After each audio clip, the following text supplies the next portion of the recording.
Kurt and Mark. Kurt, back in 2006, Studio 360 commissioned a redesign of Christmas. We did. And the stated problem was that Christmas is divisive, commercial, and ugly. So what's the problem with the gay pride flag? Well, it's funny that when we redesigned Christmas, which you think would create a big brouhaha, it's Christmas after all, not so much. Whereas with this, something of a brouhaha. As a resident in New York for years, have seen and been happy to see the rainbow flag over the years and all that it represents. But at a certain point, I saw it sometime last year and thought, couldn't this be better? Is this really the best it could be? And I asked a couple of gay friends, is this entirely out of line? Do you agree? And they both agreed, and one of them said, "You're so gay to even have this thought about redesigning the gay flag." But we decided we would make a go of it and hire a great designer, as we did in Mark, to try to see how it might be done, 30 years later. It was designed in 1978 and sort of accidentally became the great icon that it became. Was it too plain for you, the fact that it was just these different colored stripes? I'll let the professional designer speak to what the problem was. All right. Well, Mark, so Kurt came to you, I presume. This is Kurt's idea. Yeah. They said, "You want to help us redesign the gay pride flag?" And I said, absolutely. Really? Absolutely. Well, I'm gay. I'll just put that out there right now. So I feel like I can be critical of the flag. And, Kurt doesn't have to take the bashing. But, while I don't dislike the gay flag, it was never, I didn't find it a particularly powerful symbol for me. I think that the problems with the gay flag are, if you look at it from purely a branding standpoint, I think the number one problem is that there's so many other organizations and institutions throughout history that have used the rainbow in very much the similar way. I mean, I think like the Incas have a rainbow flag that looks pretty much like the gay pride flag. So just from a pure branding standpoint, if we're talking about marketing, which kind of sounds gross in the context of, this, but we're approaching it as designers. So I think that's kind of the first issue. I also think there's a lot of connotation with rainbows. One of the designers in our office, Tom Koken, he sort of has done a lot of work on children's books. So the rainbow to him, just reminded him of all the children's books he had designed and how he'd sort of splashed rainbows all over them. So he just felt like the rainbow in the context that it was presented was a little tired. It could be bold, a little bit bolder. It could express more, and it could have more originality. So let me read a comment that came in from one Studio 360 listener. It says, "You're wasting good resources trying to come up with an unneeded solution to a non-existent problem.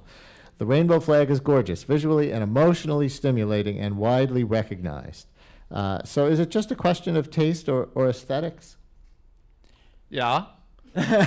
Well, I guess I would add to that. I think an exercise like this, when we were given this assignment, we never really thought we were redesigning the gay flag. I mean, it's just an exercise. Yeah. But I think it's a fantastic exercise to sort of look inward and to sort of, self-reflect as a community, as the gay community, to sort of think about where we are now and where we might go. So it's a fantastic forum for that. So we're not going to reveal the winning design. That's for you to do, Kurt, on your own show on Studio 360, airing this weekend, right? Indeed. This is the weekend that you reveal it. And we have, in addition, as you said, to Mark and World Studios designs, and people can vote on their favorites. We also have all these listeners' designs, which people can also vote on, but we also have Isaac Mizrahi as our judge, if you will, of those listener designs. And let's see some of what you came up with. And again, listeners, if you're listening on a radio, but you're near a computer, you can go to wnyc.org and click on the live video stream to see what's going on here.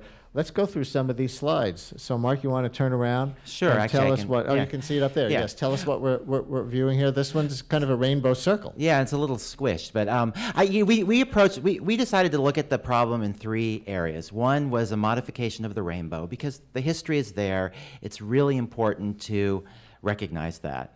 The second area we looked into was just coming up with a symbol, and the third area was very conceptual. So the image that was up on the screen was just a modification of the rainbow, and what we did is we just took a very simple ring, but made it a rainbow ring.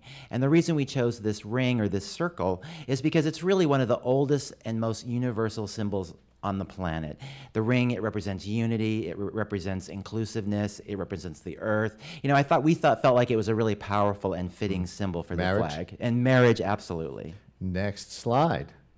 Ooh, this is a stunner. Now, this is Yes. not a rainbow, and for people only listening on the radio, it's kind of a 4 square, a flag cut in quarters, right? Different shades of red with a big, bright white star I think in the those middle. are pink. Pink, Right. excuse me. Well, actually, we actually thought Light red. it's really more like a fuchsia or a magenta, because we traditionally, if we want to split hairs here, traditionally, gay, it's pink or lavender was kind of the gay color, but we decided it needed to be a little bit more forceful and powerful and forward-thinking, so we tweaked it and made it more like magenta. And actually, we came up with a name. We called it Shock, because actually, you just have to brand it and make it even groovier and more fabulous than it is. So what you see, we divided this flag into 4 quadrants, which represent gay, lesbian, transgender, and bisexual. That's an important aspect of gay culture.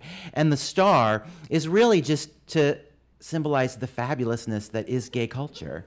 And we made it a 13-point star instead of a 12-point star because it just made it more interesting. All right. Well, so let's go through some of these real quick because our time is short. This looks like the United States flag Right. on first blush, but with some different colors. Right, so what we did is we came up with a conceptual idea where the gay flag, you just appropriate everybody else's flag and make it pink. So whether it's the Confederate flag or a Christian flag, the Jewish flag, the Olympic rings, you just make it pink. So any flag, because that's about really gay, the flag is supposed to represent inclusion, and really, instead of separating ourselves from the communities that we're in, we want to be a part of it. So that's what represents. So to be clear, we Appropriation. just saw the designs that you submitted for possibly, or that you Right. and your studio, right, submitted for possibly redesigning the gay flag. Now we're going to go real quick through some that listeners submitted on the Flickr poll, right, that I guess people can see at Absolutely. the Studio 360 website. So a lot of rainbows. There's a rainbow with the sun in the background. There's a tasteful one. That one is just a gray diamond against a black field, which is one of the more restrained of the listeners' submissions. And what does the gay diamond, the gray diamond represent? Well, it is the gay diamond, Brian. I'm not sure. Okay. A story was not There's attached. a white heart with a white exclamation point on a light blue background. That's pretty.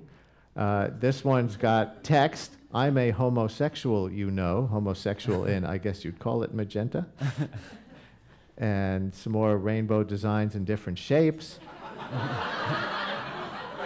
Mark, you described that one. Well, it's like Romulus and Remus drawn by a child. We have one skeptic on the line about this entire project. Hi, are you there? Hello. Hi, you're on the air. Okay. Well, listen, I'm not exactly skeptical, but I do want to say that I think that you said in your introduction exactly what is right about the flag. That is that it's ubiquitous, that it's everywhere in the world already. So rebranding isn't really necessary. I think as an exercise, it's a great idea because it brings out a lot of creativity, and we see some great things that could be used for subheads or subsets of gay rights. But Okay, Tom. we already have that. Thanks a lot. And I guess we'll see, and we're going to leave it here, but Kurt, you can have the last word. I guess we'll see after you unveil this on the show this weekend whether it just kind of catches on. Well, we will see. And one of the great redesign concepts from Mark was actually just a kind of updating of the existing flag by putting a white ground around it and a bit of white space between each of the rainbow colors. To my eye, made it vastly better. Kurt Andersen, host of Studio 360. Mark Randall, principal at World Studio, a marketing and design agency based right here in Lower Manhattan. You're on Varick Street, too? Yeah, we are. Yeah. We're just like a block away from you. All right. Well, thanks a lot. This was really fun.